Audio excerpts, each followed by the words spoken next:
impose one idea by another.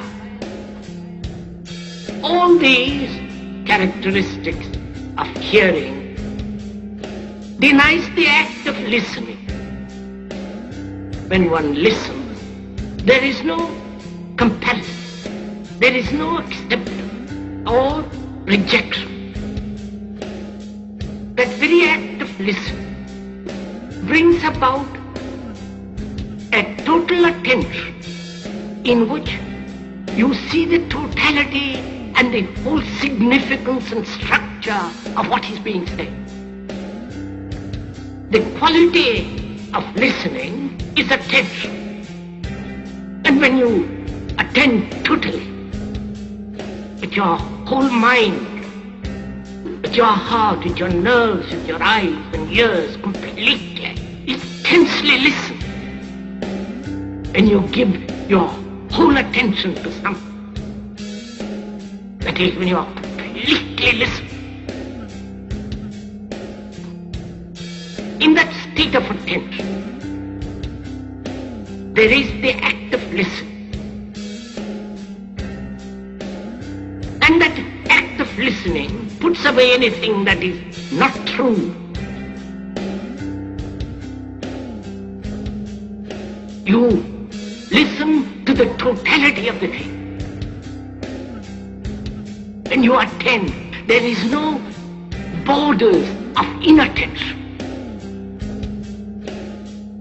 And that act of listening is really a miracle. Perhaps it's the greatest miracle. When one can listen totally, without any defense, without any barrier. Then one can look.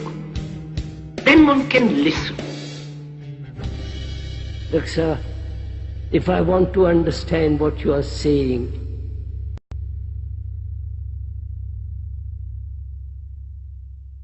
I listen to you. I listen to you with affection, with care, with attention. Because I find out what you're saying. I've heard this before. Something new which is impossible, you're not listening.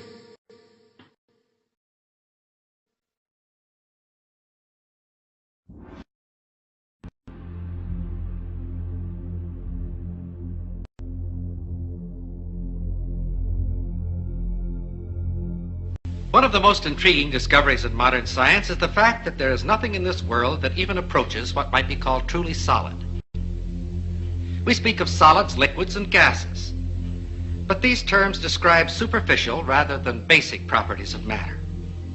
All matter, regardless of its state, is composed of invisible particles called atoms, which in turn are composed of other particles. The air we breathe, though invisible to us, is just as real as wood or metal, because it's made of the same fundamental particles. It is the arrangement of these particles and the forces that bind them together that give to a substance its special properties. If we bring a piece of steel close to a magnet, we say that the steel becomes magnetized. But what is it that actually happens? If we place the steel inside a coil of wire connected to a high-gain amplifier, and then bring the magnet close to the bar of steel, we can hear something that suggests movement inside the steel. Listen.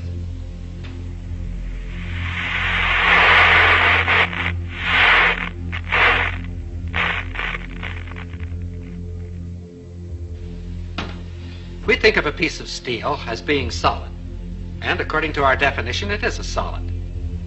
But the popular concept of what makes a solid is certainly a false one. This piece of steel, and any so-called solid substance on this earth, is almost entirely empty space. If we could eliminate the empty space in this piece of steel, all that would remain would be a tiny bit of matter, so small as to be invisible even with a high-power microscope. This concept of almost unlimited empty space within matter is comparatively new, but it is the very cornerstone of our knowledge in this atomic age. Atoms are not solid. Instead, they are tiny solar systems composed of infinitely small particles revolving at tremendous speeds and bound together by enormous forces. And like our solar system, atoms are almost entirely empty space. For the moment, let's forget the forces within the atom. Thinking only of the particles and the empty space around them, science knows no reason why I couldn't take this so-called solid steel bottle and just throw it right on through that wall. Except this, we've tried it and it hasn't worked. If I were to attempt to run through that wall right now, all I'd get for my trouble would be a good-sized lump on the head. But that which would prevent my body passing through the wall would not be a collision of particles, but rather a collision of forces, the same forces that make an atom bomb. And if it were not for these forces, my body could go freely back and forth through that wall just as though it were not there. It is within the realm of scientific possibility that there could be two worlds coexistent, occupying the same part of space at the same moment of time, each world just as real as the other, with its mountains, valleys, rivers, trees, and people. And that one world could pass freely through the other world, neither world being conscious of the existence of the other world, if you grant just one thing: atomic forces within the material substance of these two worlds that are not mutually interactive. What do we mean by this? Let's see. Here are two pieces of steel.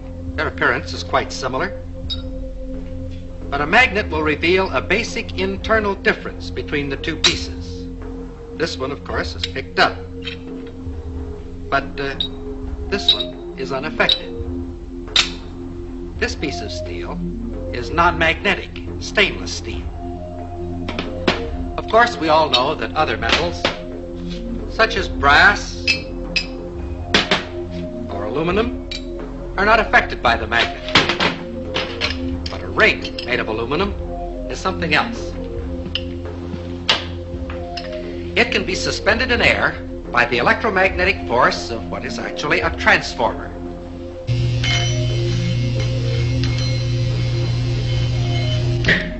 The ring being in effect a one-turn shorted secondary.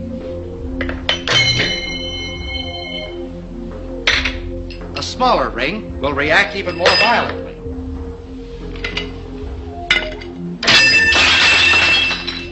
Here is another ring. This one made of a material we say is non-conductive. And it is completely unaffected. Here is another example. Several thousand watts of power were involved in that spark. If we replace the spark gap with a copper coil, the same power now flows through the coil. It's invisible, has no effect on many substances, but it can generate a lot of heat. Wood, paper, things that we think of as being quite inflammable are not affected at all. However, a piece of steel wool bursts into flame instantly.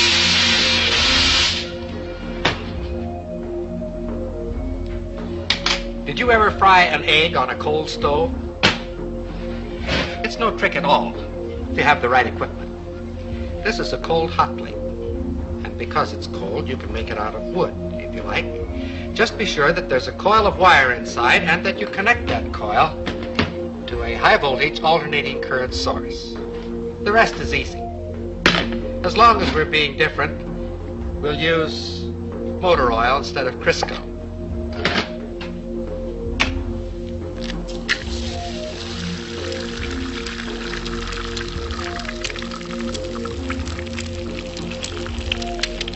The egg fries very quickly, but the stove remains perfectly cold. In fact, if you wish, just to keep it handy, you can fry your egg on the morning newspaper. With a gadget like this, you can get up in the morning, sit on the stove, read the morning newspaper, and fry the eggs in your lap. Another example of the fact that physical forces can be quite selective in their effect. All of the examples which we have cited thus far have been in the physical realm, and of course have been limited by that fact. We can, however, cite examples that transcend the purely physical and clearly demonstrate the reality of these two worlds.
The quantum unit, if you like, the real basics of the universe, quantum physics thinks are a quark. Okay? Right. A quark, a single unit, a single nothing. A quark is made up of two units which vibrate. Yes. Okay, think of our light and our sound that we were talking about earlier on. Okay? Because they vibrate, they are pure energy, pure frequency.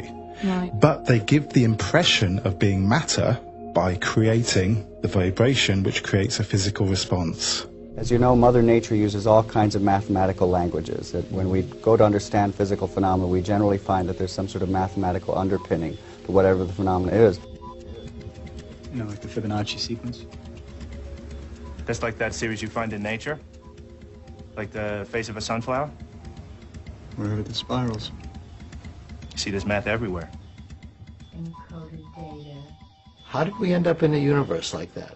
Why should the world behave according to mathematical laws? And it turns out, in fact, all of our senses appear to rely on sort of Fourier transforms, that they all seem to use the same mathematics. So again, here's evidence that the brain uses the same mathematics to decipher the sensory world as are involved in the making of a hologram, which is, as I say, not proof, but compelling evidence that something is going on there. And not only that, it becomes easier to describe with mathematics.